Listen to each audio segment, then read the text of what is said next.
Hey everyone, Steve here from theturtlefollower.com, and in this video we're going to take a look at the stock market for the upcoming week, which is going to be Monday, June 8th, 2015. So this past week has been, it was fairly sideways up until, Thursday and Friday. Markets really took a little bit of a hit.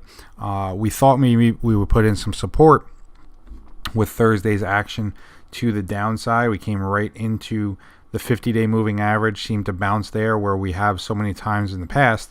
And ultimately, Friday, it took us lower again, and we finally broke and closed below the 50-day moving average. So, again, we've talked about this in the past. It depends on really how you want to draw these trend lines. I try and obviously get as many points as possible, but, it's amazing. Sometimes you just kind of tweak these trend lines, and that's exactly where we stopped on Thursday. So I do think we're still in an uptrend. All right, we haven't taken out a previous low yet. We continue to make higher highs and higher lows, okay, as we have so many times in the past. And I'll just outline those for you real quick. Here's a low, here's a higher high, here's a higher low, a higher high. Potentially, is this a higher low? I mean, that's really the question that's needs to be asked right now. Is this going to be a higher low? And if it is, that's great, because then we can obviously go ahead and define our risk to the downside. So for right now, I thought we were kind of breaking out once we kind of moved over this consolidation here. All right, once we started to break out on the middle of May, I thought maybe this was going to be something, and sure enough, it's pulled right back down into the consolidation. So as we continue to move higher here, we just have to keep an eye on these. I mean, we start breaking, I would say at this point, if you start seeing a breakdown below like 2064, then this is probably a failed breakout. But a lot of support at that 2064 area. If we go here at the weekly chart, zoom in a little bit, you could see a lot of support coming in at 2064.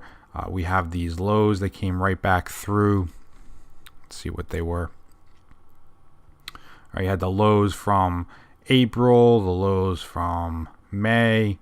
All right, so this 2064 area, pretty significant. You could see even at coming into that level, we would bounce off of our trend line that we have drawn in for the weekly chart. And then also don't forget that this 200-day moving average, the longer we stay above the 200-day moving average, just a law of averages, it's going to slowly start creeping up and creeping up. So I would say 2064 needs to hold. If we start breaking below 2032, which is, don't get me wrong, I mean, that's a long way away, but we've seen crazier things have happened. If we start breaking below that level, then it's probably a good sign that maybe this little run that we've had for the last 2-3 years may be coming to an end. But a lot of things have to happen between now and then. For right now, just keep an eye on Thursday's low. Let's see if we can build off of it, because one thing that we haven't talked about and is Thursday was down, okay, in the market. A lot of stocks were up. All right, so what they call breadth wasn't necessarily as bad as what the market was doing. And breadth means how many stocks in the index are actually trading lower. So for right now, take it with a grain of salt. It was a Friday, it was the summer. Again, I don't know how much action or how much truth I would put into Friday's move, just because it wasn't like a full-blown sell-off. It wasn't like everything on the screen was red. That was Thursday. But Friday, while we were down, the model portfolio, my personal portfolio, we were up on the day, and there was a lot of other stocks up on the day too. So again, just keep that in mind. If we look at the NQs were actually slightly down, but you can see they're still holding this consolidation. Okay, came in, tested the 50-day moving average, and bounced. All right, so the NQs, the Nasdaq, is much stronger than the S&P is. All right, you're pretty much within, let's call it, just for easy math, let's call it 100 points. You're 100 points away from a new high, and that may sound like a lot, but you're talking about a $4,500 priced index here. So 100 points is really not much. And again, came right into the lows, came right into trend line, the 50-day moving average, and we bounced. So again, I still do think that the path of least resistance is still higher. Okay, there hasn't been enough yet to show me that we may actually be reversing. And even if you look at the weekly chart, I mean, we have this nice channel drawn in. It works well. But if you start putting in, a different trend line, you could see that we're right at the trend line, and all we've done in reality is just consolidate. Okay, right in here. Okay, so like I said, just keep an eye on these levels. This level in the Nasdaq is down here, 43.50. All right, 43.50 down here. So we start breaking below 43.50, then again, that's when I think it becomes time to worry. For right now, don't read too much into these moves. As far as I'm concerned, again, I just not because of what happened on Friday, but more because of the breadth. All right, the breadth really wasn't tracking lower as it has been, before. Again, looking at the Dow, we're right at the trend line. But this one, look, there's no bounce in the Dow.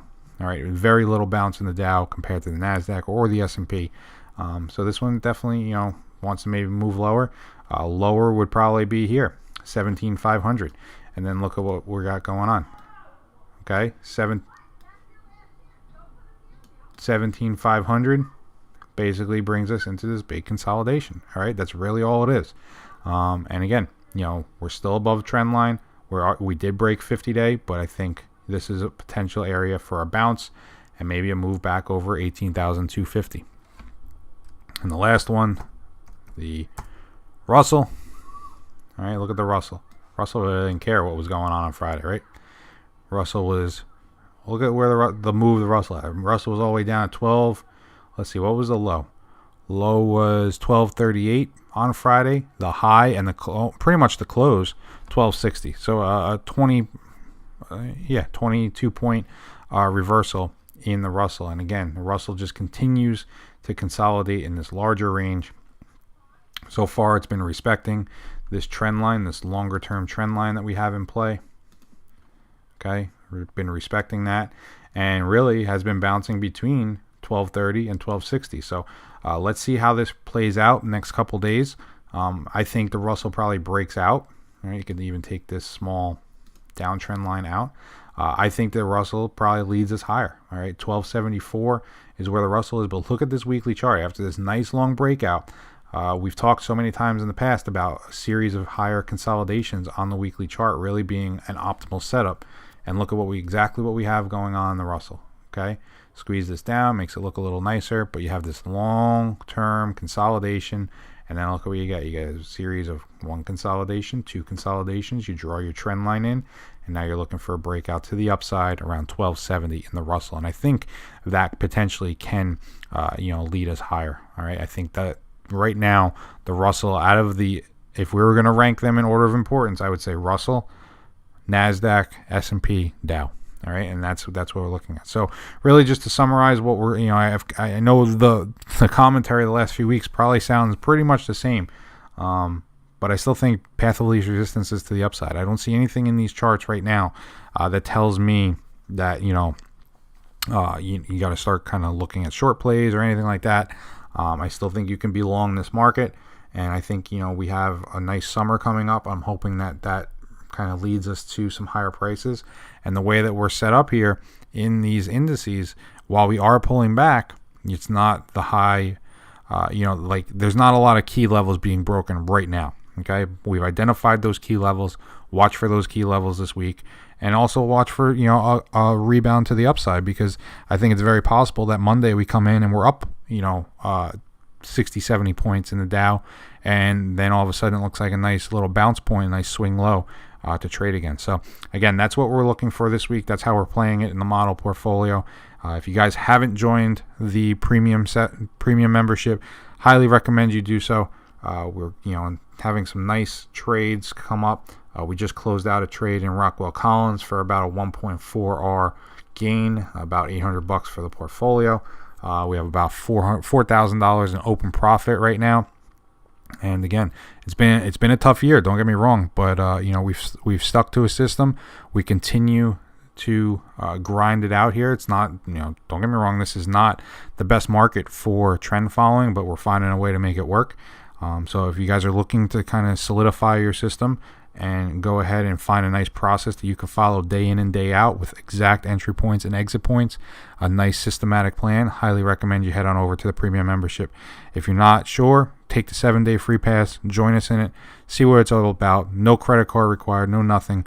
And again, maybe you'll stick around. So and maybe you'll get some information that you need to really make this into a life-changing experience. So that's what we're trying to do here. Again, hope you join us in the premium membership.